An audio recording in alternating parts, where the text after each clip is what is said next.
अब देखो यार, अगर तुम लोग एईडब्ल्यू के हार्डकोर फैन हो तो ये वीडियो तुम्हारे लिए होने वाली है, क्योंकि कल होने वाला एईडब्ल्यू का कोलिजन शो एईडब्ल्यू हिस्ट्री का सबसे बड़ा फ्लॉप कोलिजन होने वाला है। एईडब्ल्यू में सीएम पंक और क्यूटी मार्शल के बैक स्टेज हिट को लेकर क्यूटी मार्शल का काफी बड़ा स्टेटमेंट आ रहा है। हिरोशी तनाहाशी के डब्ल्यूडब्ल्यूई और एईडब्ल्यू के रेसलर्स को फेस करने को लेकर तनाहाशी का काफी बड़ा स्टेटमेंट आ चुका है। तो गाइस चलिए बिना किसी देरी के शुरू करते हैं इस वीडियो को, और सबसे पहले बात करेंगे एईडब्ल्यू के वाइस प्रेसिडेंट क्यूटी मार्शल की। वेल गाइस, इस हफ्ते क्यूटी मार्शल के लेटेस्ट इंटरव्यू के ऊपर क्यूटी मार्शल ने एक बार फिर से एईडब्ल्यू के फॉर्मर सुपरस्टार सीएम पंक को लेकर बात की, जहां पर क्यूटी मार्शल से जब ये पूछा गया कि एईडब्ल्यू के अंदर सीएम पंक और एलिट के ब्रॉल के बाद सीएम पंक और क्यूटी मार्शल के बीच में क्या यहां पर बैक स्टेज पर किसी भी तरह की हीट थी, और क्या यहां पर सीएम पंक के वजह से एईडब्ल्यू के अंदर कोलिजन शो पर क्यूटी मार्शल को बैन किया गया था। तो गाइस, क्यूटी मार्शल जवाब देकर ये कहते गए कि सीएम पंक और क्यूटी मार्शल के बीच में रियल में कभी भी किसी तरह की कोई भी हीट नहीं थी,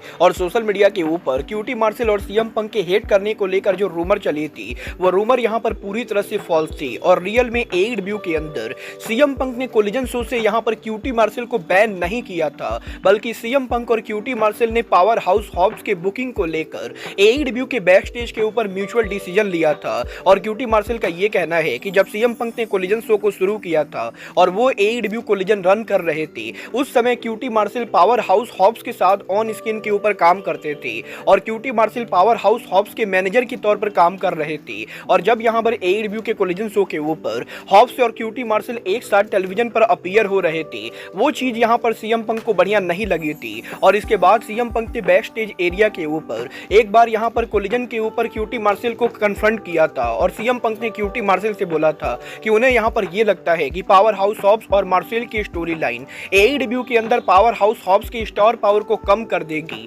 और पंक यहां पर ये बिलीव करते थे कि हॉब्स यहां पर अगले बड़े मॉन्स्टर बन सकते गए, बट अगर वो यहां पर क्यूटी मार्शल के साथ ऑन स्क्रीन पर काम करते गए तो उन्हें यहां पर वो पुश नहीं मिलेगा जो पुश उन्हें मिलना चाहिए। और क्योंकि सीएम पंक हॉब्स को दूसरे स्टोरी लाइन पर देखना चाहते थे, और उस समय वो यहां पर कोलिजन के क्रिएटिव के हैंडल करते थे, तो इसीलिए क्यूटी मार्शल ने सीएम पंक की बातें मानी। और क्यूटी मार्शल का ये कहना है कि सीएम पंक ने यहां पर क्यूटी मार्शल को टीवी से बैन नहीं किया था, बल्कि इन दोनों ने म्यूचुअल डिसीजन लिया था कि QT Marshall Powerhouse Hobbs के साथ एईडब्ल्यू कोलिजन पर काम नहीं करेंगे, और इसके बाद से ही क्यूटी मार्शल को कोलिजन से ऑफ एयर कर दिया गया। और गाइड, यहां पर मार्शल का ये कहना है कि सीएम पंक के एईडब्ल्यू से फायर्ड होने के बाद वो ऑलरेडी यहां पर एक बार पंक से मिल चुके हैं, और उन्हें यहां पर सीएम पंक से पर्सनली कोई भी प्रॉब्लम नहीं है। वेल गाइड, ये तो बात थी सीएम पंक और क्यूटी मार्शल की, बट गाइड चलिए फिलहाल आगे बढ़ते और बात करते हैं एईडब्ल्यू के another farmer superstar mark Henry की। वेल गाइड, इस हफ्ते मार्क हेनरी ने बस्टेड रेडियो पर लेटेस्ट पॉडकास्ट के ऊपर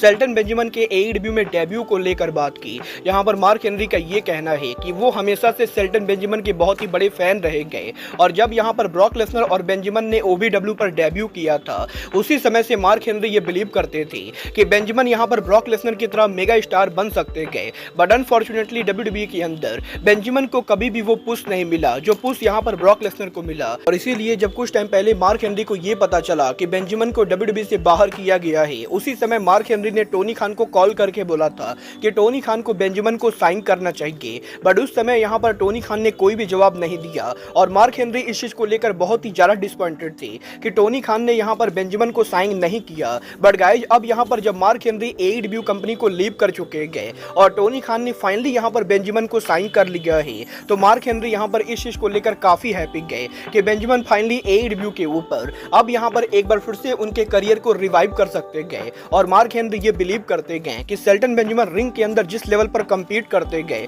उस लेवल के ऊपर बहुत ही कम रेसलर कंपीट करते गए, और अगर यहां पर टोनी खान चाहे तो बेंजामिन को बड़ा स्टार बना सकते गए। वेल गाइज, मुझे यहां पर नहीं लगता है कि अभी इस एज के ऊपर शेल्टन बेंजामिन बड़े स्टार बन पाएंगे। बट गाइज, चलिए फिलहाल आगे बढ़ते और बात करते हैं एईडब्ल्यू के प्रेसिडेंट टोनी खान की। वेल गाइज, इस हफ्ते टोनी खान के लेटेस्ट इंटरव्यू के ऊपर टोनी खान ने एईडब्ल्यू कंपनी के फैन बेस को लेकर बात की। यहां पर टोनी खान ने यह रिवील किया कि एईडब्ल्यू और वार्नर मीडिया के बीच में जब यहां पर Tony Khan TV deal negotiate कर रहे थे, उस समय वार्नर मीडिया के एग्जीक्यूटिव्स के द्वारा एईडब्ल्यू के शो के फैन बेस के कुछ ऐसे नंबर दिखाए गए जो देखकर टोनी खान पूरी तरह से शॉक हो गए। और गाइज, यहां पर टोनी खान को यह पता चला कि एईडब्ल्यू के एवरेज जो लोग शो को देखते गए, वो यहां पर बाकी किसी भी स्पोर्ट के फैन बेस के मुकाबले एईडब्ल्यू के शो के दौरान ज्यादा पैसा इन्वेस्ट करते गए। और गाइज, यहां पर टोनी खान को वार्नर मीडिया के एग्जीक्यूटिव्स के द्वारा ये पता चला कि ऑन एन एवरेज एईडब्ल्यू के शो को देखने वाले फैन बेस एडवर्टाइजमेंट के ऊपर सबसे ज्यादा पैसा खर्च करते गए। और इसके अलावा टोनी खान को स्टैटिस्टिक्स से ये भी पता चला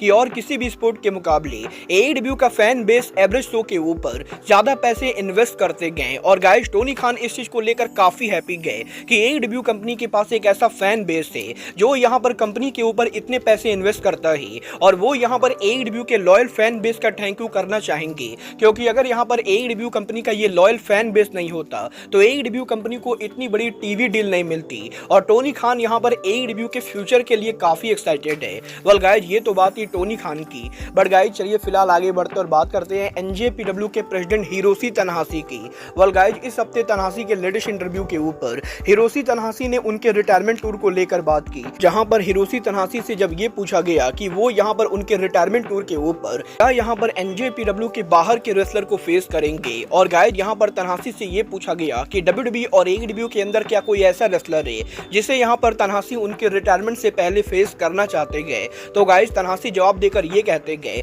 कि डब्ल्यूडब्ल्यूई और एईडब्ल्यू दोनों में ही दो ऐसे रेसलर्स हैं जिनको यहां पर तनाहाशी रिटायरमेंट से पहले फेस करना चाहते गए। और एईडब्ल्यू की तरफ से वो रेसलर एनजेपीडब्ल्यू के फॉर्मर सुपरस्टार कात्सुयोशी शिबाता है, तो वहीं डब्ल्यूडब्ल्यूई के अंदर वो रेसलर एनजेपीडब्ल्यू के another farmer superstar Shinsuke Nakamura है। और तनाहाशी का ये कहना है कि उन्होंने उनके करियर को शिबाता और नाकामुरा के साथ शुरू किया था और इन तीनों को मॉडर्न एरा का थ्री मस्केटियर्स कहा जाता था। और आज के टाइम पर ये तीनों ही तीन अलग कंपनी के ऊपर काम करते गए। और अब जबकि तनाहाशी उनके करियर को ओवर कर रहे गए तो वो यहाँ पर डेफिनेटली उनके करियर के ओवर होने के पहले उनके साथ के दो ओरिजिनल रेसलर्स को फेस करना चाहेंगे। बट तनाहाशी को ये मालूम नहीं गए कि इन दोनों के एईडब्ल्यू और डब्ल्यूडब्ल्यूई में होने की वजह से ये मैच यहाँ पर हो पाएगा भी या नहीं। वेल गाइस यहाँ पर कात्सुयोशी शिबाता वर्सेस तनाहाशी तो डेफिनेटली हो सकता है, बट नाकामुरा का एनजेपीडब्ल्यू के अंदर तनाहाशी से रीमैच लड़ना ये यहाँ पर काफी ज्यादा टफ होने वाला है। क्योंकि मुझे नहीं लगता है कि डब्ल्यूडब्ल्यूई जब तक यहाँ पर एईडब्ल्यू एनजेपीडब्ल्यू के साथ काम कर रही है तब तक यहाँ पर एनजेपीडब्ल्यू पर अपने किसी भी रेसलर को भेजेगी। बट गाइस चलिए फिलहाल आगे बढ़ते और बात करते हैं एईडब्ल्यू के कल होने वाले कोलिजन शो की। वेल गाइस बात करें अगर यहाँ पर कल होने वाले कोलिजन शो की तो अब मैं आपको बता दूं कल होने वाला एईडब्ल्यू का कोलिजन शो एईडब्ल्यू हिस्ट्री का मोस्ट फ्लॉप कोलिजन होने वाला है। क्योंकि कल होने वाले एईडब्ल्यू कोलिजन की अटेंडेंस एईडब्ल्यू हिस्ट्री की नॉर्मल अरीना की अब तक की लोएस्ट अटेंडेंस होगी। गाइस यहाँ पर जहां एईडब्ल्यू कंपनी की आज के टाइम की एवरेज अटेंडेंस 2500 से लेकर 3500 के बीच में होती गए, वहीं यहाँ पर कल एईडब्ल्यू के कोलिजन शो के ऊपर अरीना के अंदर मुश्किल से 1500 लोग भी अरीना में नहीं होंगे। गाइस यहाँ पर कल एईडब्ल्यू का collision show AEW company एलिजेंट energy power house के अंदर करेगी, जिस अरीना में कोलिजन की ओवरऑल कैपेसिटी एईडब्ल्यू कंपनी ने मात्र 1711 के बराबर रखी गए। और एईडब्ल्यू कंपनी उतनी टिकट भी सोल्ड आउट नहीं कर पाई गए क्योंकि करंटली कोलिजन की टिकट सेल मात्र यहाँ पर 1353 के बराबर है। और अब भी यहाँ पर कल होने वाले कोलिजन शो के ऊपर एईडब्ल्यू को 350 से ज्यादा टिकट सोल्ड आउट करना बाकी गए, जो कि मेरे हिसाब से नहीं होने वाला है। और अगर यहाँ पर हो भी जाता है तब भी कोलिजन की अटेंडेंस एईडब्ल्यू हिस्ट्री की लोएस्ट अटेंडेंस होने वाले गए। और गाइस ई स्पोर्ट स्टेडियम शो को छोड़कर आज तक एईडब्ल्यू के किसी भी नॉर्मल अरीना शो के ऊपर इतनी कम अटेंडेंस नहीं हुई गए, बट कल यहाँ पर शो के ऊपर एईडब्ल्यू हिस्ट्री की लोएस्ट अटेंडेंस होने वाले गए। वेल देखना दिलचस्प होगा कि जब 9000 कैपेसिटी वाले अरीना के अंदर शो के ऊपर मात्र 1500 लोग आते गए तो एईडब्ल्यू का अरीना कैसा दिखता है। बट बात करें शो के मैचेज और सेगमेंट की तो कल यहाँ पर कोलिजन शो के ऊपर रिकोसेट शो पर एक्शन में होंगे, जो यहाँ पर लियो रस को फेस करेंगे। एईडब्ल्यू के कल होने वाले कोलिजन शो के ऊपर वुमेन डिवीजन से एना जे एक्शन में होंगी, जो यहाँ पर वीवा वैन को फेस करेंगी। एईडब्ल्यू में 2 साल तक रिंग में कम्पीट ना करने के बाद पेनेलोपी फोर्ड उनका इन रिंग रिटर्न करेंगी, जो यहाँ पर रॉबिन रेनेट को फेस करेंगी। एईडब्ल्यू सुपरस्टार जे वाइट कोलिजन शो के ऊपर सिंगल मैच में शेन टेलर को फेस करेंगी। तो वहीं एईडब्ल्यू के अंदर कल यहाँ पर एलएफआई शो पर एक्शन में होगी, जो यहाँ पर एफटीआर को फेस करेगी। और इसके साथ साथ एईडब्ल्यू के अंदर ट्रियो चैंपियन व्हीलर यूता नाइगल मैकगनिस के साथ सिट डाउन इंटरव्यू करते हुए दिखाई देंगे। वेल गाइस जिस तरीके से एईडब्ल्यू कंपनी ने कल के कोलिजन शो के ऊपर रैंडमली इतने सारे बिना स्टोरी लाइन के मैचेज अनाउंस किए हैं, वो देखने के बाद मैं समझ सकता हूँ कि क्यों यहाँ पर कोलिजन के ऊपर कोई भी टिकट नहीं बिका है। और अगर यहाँ पर कोलिजन को ऐसे ही बुक किया जाएगा तो गाइस वो दिन दूर नहीं गए जब कोलिजन के ऊपर मुश्किल से 500 लोग आएंगे। बोला आप यहाँ पर कल कोलिजन को लाइव देखोगे या नहीं, आप लोग मुझे कमेंट करके बताइए। बट गाइस अब आज के इस वीडियो में बस इतना ही। चाहिए। मैं मिलता हूँ आपसे अपने अगले वीडियो में, बट गाइस तब तक के लिए goodbye, good night and bang.